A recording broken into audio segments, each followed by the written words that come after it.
Hi friends, welcome to my channel Neelima Harish vlogs. ఎలా ఉన్నారండి అందరూ? మేమైతే చాలా బాగున్నాం ఫ్రెండ్స్. మీరు కూడా బాగుండాలని మనస్ఫూర్తిగా కోరుకుంటున్నానండి.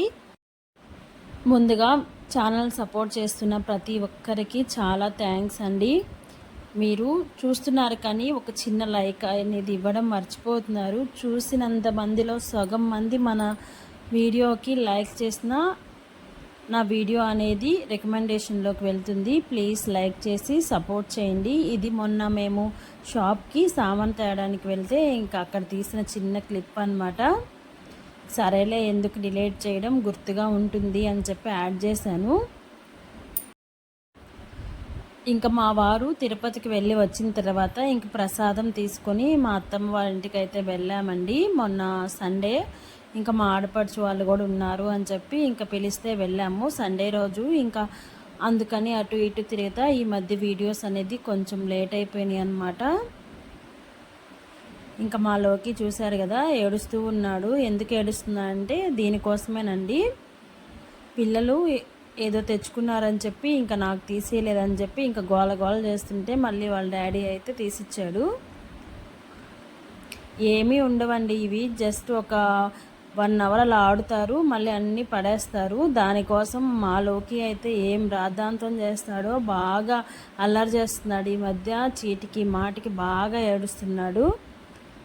ఇంకా మా వారు అంటారు, నువ్వేను బాగా గారం చేసేసి వాడిని అలా తయారు చేసావు అని చెప్పి. ఇంకేం చేస్తామండి, ఫస్ట్ నుంచి అలానే అలవాటు అయిపోయింది. ఇప్పుడు కొట్టాలని చెప్పినా నాకు చేతులు రావట్లేదు.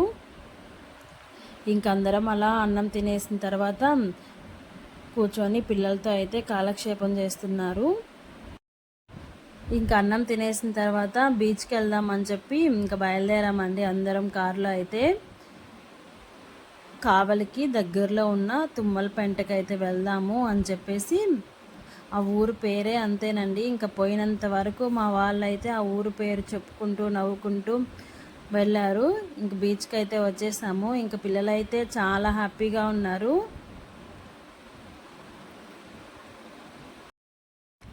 మా ఇంటి దగ్గర పెద్దగా పక్కన పిల్లలతోటి ఆడుకోరండి మా పిల్లలు. ఇంక అందుకని ఎప్పుడు మా ఆడపడుచు పిల్లలు వచ్చినా ఇంకా ఇప్పుడు కూడా ఎగ్జామ్స్ జరుగుతున్నాయని చెప్పి ఇక్కడ ఉన్నారు. లేకపోతే వాళ్ళ ప్రాణం అంతా కావిల్లోనే ఉంటుందన్నమాట. ఒక్కరోజు సెలవు ఇచ్చినా కావిలికి వెళ్దామమ్మా, కావిలికి వెళ్దాం డాడీ అని చెప్పి అడుగుతూ ఉన్నారు. ఈ 4 రోజులే కదా, సెలవులు ఇచ్చిన తర్వాత వెళ్దూరులే అని చెప్పాము.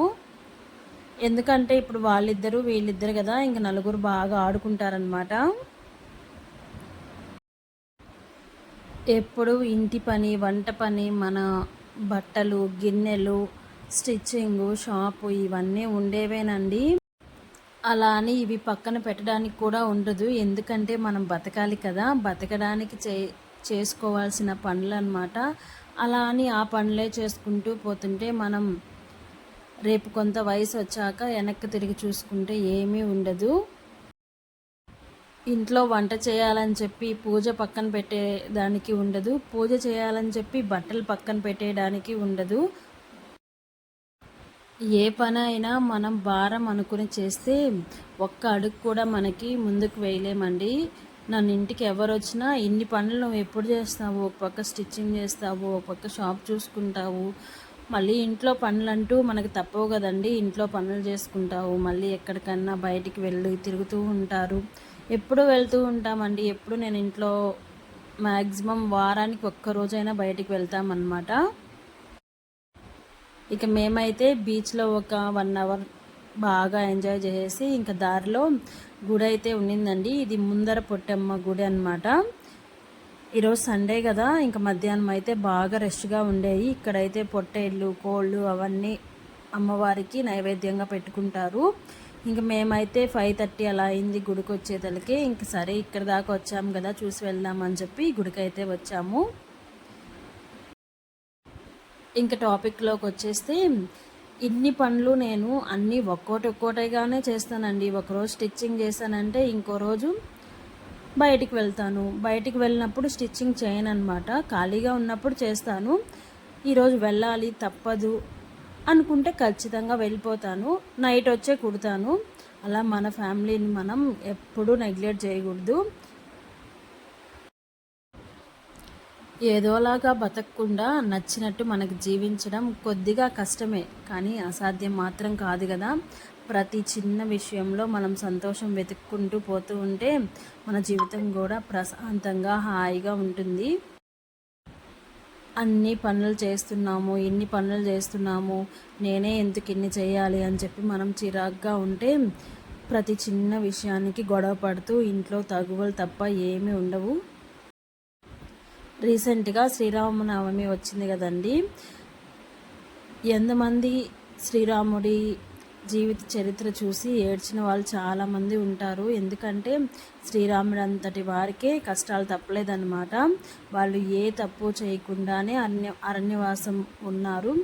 అన్ని అరణ్యవాసం చేసి వచ్చిన తర్వాత ఎవరో ఒక అనామకుడు ఏదో ఒక మాట అన్నాడని చెప్పి మళ్ళీ వాళ్ళిద్దరి మధ్య ఎడబాటు అయితే వచ్చింది.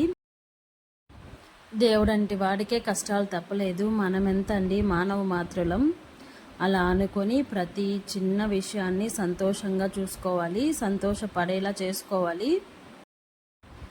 మన తలరాత ఇలా రాశాడేంది, నేను ఇలా ఉంటే ఇంకా బాగా బ్రతుకున్నేమో అని చెప్పి జరిగిపోయినవన్నీ గుర్తు చేసుకొని మనం బాధపడే కంటే దేవుడు ప్రతి మనిషికి ఏది ఇవ్వాలో ఏది ఇవ్వకూడదో అన్నీ ఆల్రెడీ ఇచ్చేసి ఉంటాడు. మనకి ఇచ్చిన దాన్ని దేవుడు ప్రసాదంగా స్వీకరించి ఇచ్చిన పనిని మనం కరెక్ట్గా చేస్తున్నామా లేదా, మన వంతు ప్రయత్నం మనం చేస్తే దేవుడికి ఏది ఇవ్వాలో ఇవ్వకూడదో దేవుడికి తెలుసు కదా, ఆయన ఆల్రెడీ ఇచ్చేస్తాడు. నేనైతే నా ఈ చిన్న ప్రపంచంలో చాలా సంతోషంగా ఉన్నానండి. నాకు నచ్చినట్లు నేను ఉంటాను. ఒకరు ఏదో అనుకున్నారు అని చెప్పి నా నా అలవాట్లని నా ఇష్టాలని నేను మార్చుకోలేను కదా. ఇదేనండి ఈరోజు వీడియో. అయితే నచ్చితే చిన్న లైక్ అయితే ఇచ్చేసి నా ఛానల్ని అయితే సపోర్ట్ చేయండి ఫ్రెండ్స్. ఇంకొక మంచి వీడియోతో మళ్ళీ కలుద్దాం. అంతవరకు బాయ్ బాయ్, నమస్తే.